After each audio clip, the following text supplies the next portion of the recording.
naman tayo ngayon ng paa ng manok. Kumakain ba kayo ng paa ng manok? Hindi ko na na video yung ano niya, kung paano ko inano. Basta nilagyan ko lang yan tubig, paminta, bawang, konting asin, tapos yung anis. Anong flour? Ano ba yun? Yung ganito. Yan.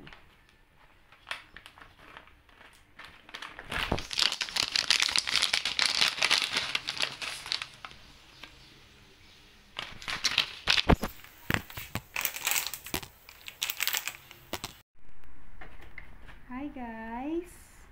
Yan, magluluto tayo ngayon ng paa ng manok. Kumakain ba kayo ng paa ng manok?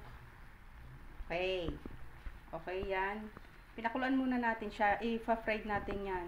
Pinakuluan ko siya sa tubig na may bawang, paminta, asin, saka anis. Yan.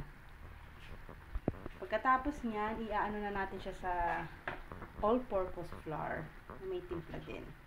Palalambutin lang muna natin siya. Hindi ko na kasi nakalimutan kong i-video. Kaya yan, ganyan na lang. Wait nating maiga yung tubig. Star anise. Ang bango niya, oh. Nangangamoy yung star anise. Masarap kasi pag may star anise ang ganyan, malasa. Okay. Ngayon, takpan na natin siya. Ngayon, ito naman. Ito naman, adobong paa ng manok. Wow! Simple lang yan. Parang nag-aadobong baboy lang din kayo.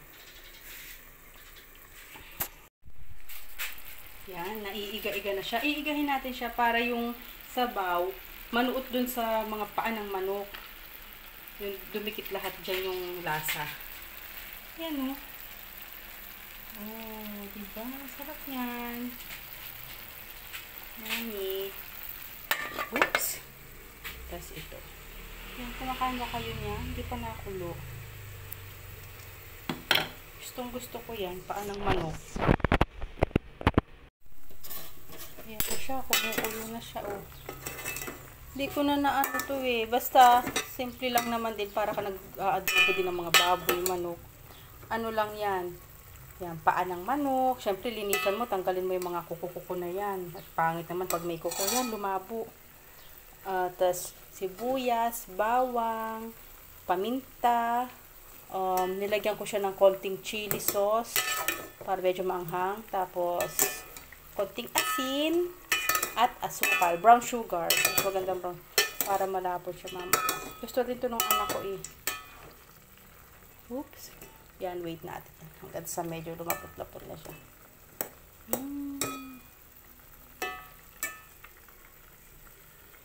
Wow, yummy pa. Ayan, nalabo dahil nung ano. Puso, okay. Maya, balikan natin yan. Ito naman yung, ito naman yung pinakuluan nating paa ng manok. Dun sa sinabi ko kanina, yung may mga star anise. Pwede na natin siyang ilagay sa harina para fried na natin. Oh, pakalasa na yan, oh. Yan na, guys. Oh, iaano na natin siya dito.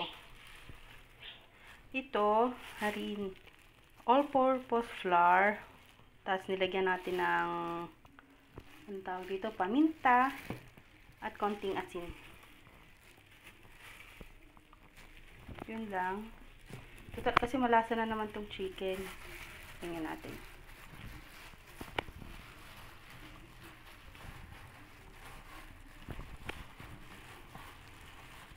Yan. Pa-fried natin yan. Yan natin dito.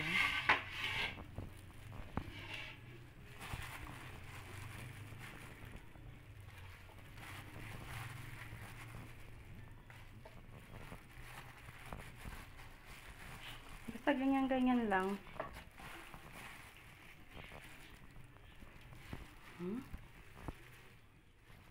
Malasa na siya, oh. Huwag nyo nang pansinin yung kawali. Ganyan talaga yan, pero malinis yan.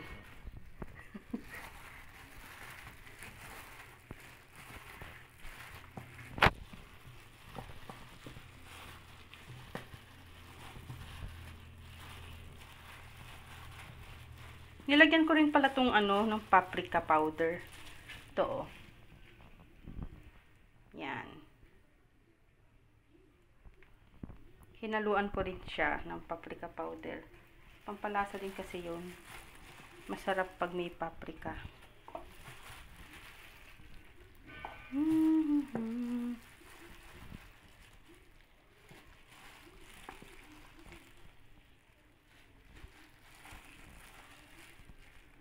Yan. Konti na lang.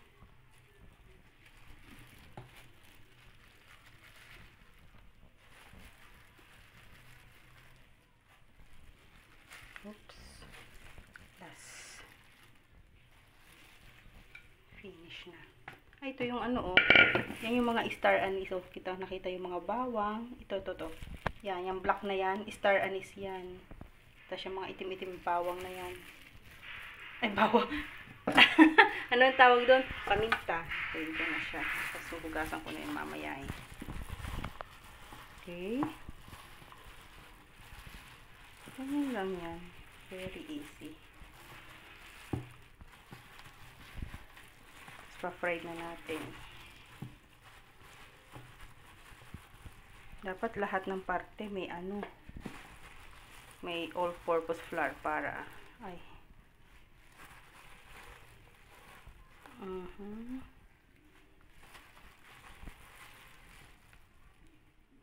Okay. Yan, nabali na yung manok. Okay. Meron pa ba? Yan. Finish. Pa-fry na natin yan. Mag-ayos lang ako ng mantika. Oh. Wait natin uminit yung mantika bago natin ilagay yung chicken. Yan, naghiwa na tayo ng sibuyas para may onion rings naman tayo. Ganyan na lang. At may egg. Pero okay na to.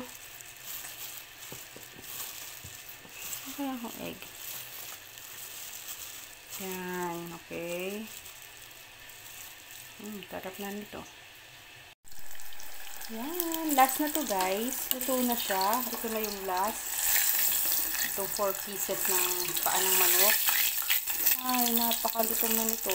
Very crunchy na. Oops. Oops.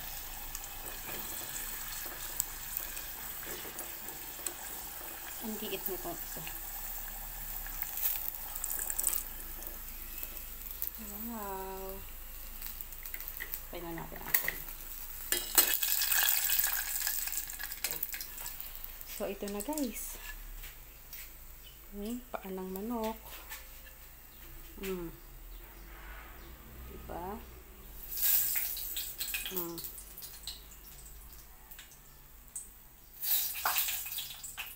Yan, napakalutong na yan.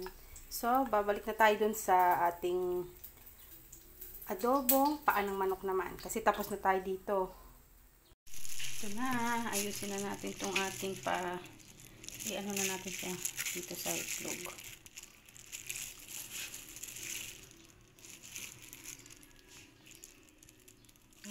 Uy! Tapos lagay natin sa harina. Ito nga natin sa tabi. Yan.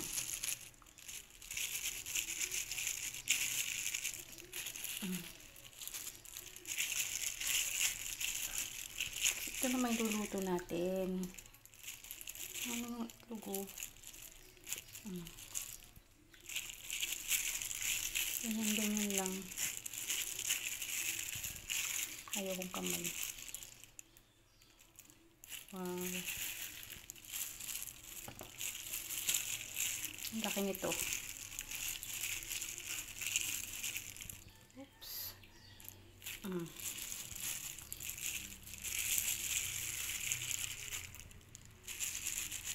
Ano natin. Crunchy din yan pag inano natin, pag niluto natin. Iprito natin yan.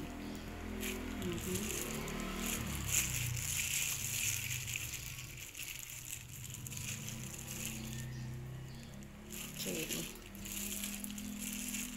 Okay yan. Ano natin na yung egg. Oops. Sabay-sabay na. Yan. Okay. Ngayon, iaano na natin yan. Kalugin ko na lang muna. Wait guys.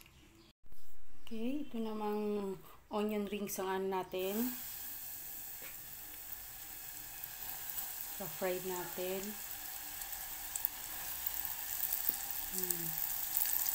Uy, hindi na kasya. Natin mas maliit. Yun. Diba? Yan.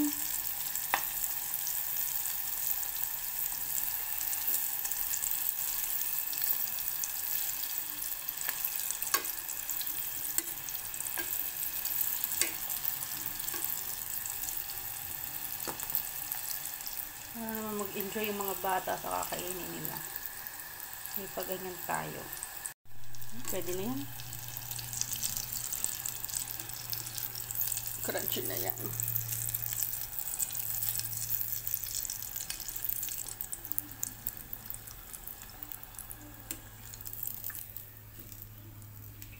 Lagay ulit natin.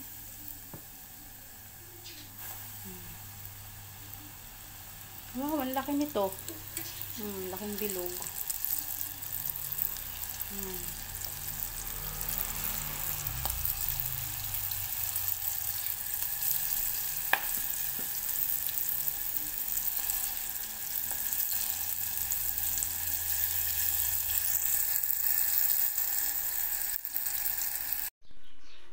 Ayan, luto na ang onion rings natin. Panlagay natin yan sa gilid pang side dish natin yan.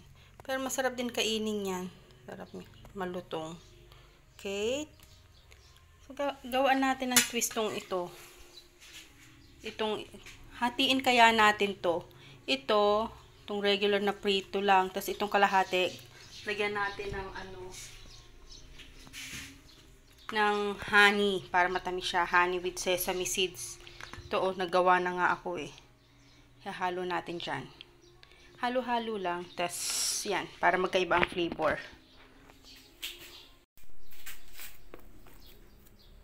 Yan.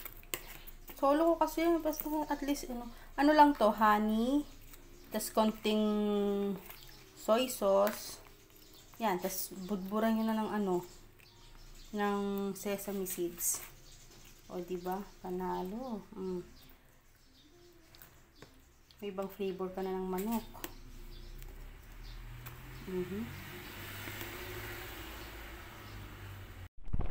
Yan. O, at least may ibang flavor tayo ng paa ng manok. Kaya ang nito. Arte ng mga paa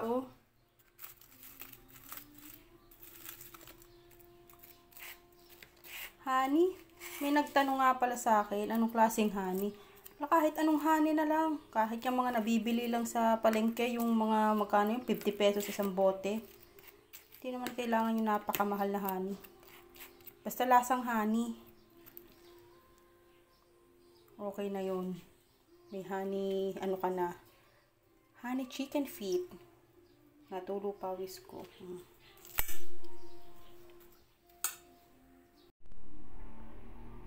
O yan, 'di ba? May ka na. Honey chicken feet. With 'di ba may side dish ka pang onion rings pang resto na ang peg niyan. Tapos, ito namang isa. Crunchy fried chicken feet. Yan Nilagyan ko na rin ng sweet chili sauce. Sausawan. Dito natin sa gitna para hindi siya matapon. Oops! Charan! Okay. Yung adobo pala. Nakalimutan yung adobong pa. Yan na guys. Tapos na ang ating chicken feet. Iba't ibang klaseng luto yan. Ito. Honey crunchy chicken feet. May mga lagay din siyang sesame seeds. Ito namang isa, wala, fried lang siya, pero crunchy yan. Yan, may sausawan at yung adobong chicken feet. Okay. Bye guys! Sana nag-enjoy kayo sa aking video. Oops! Okay, please subscribe my channel guys.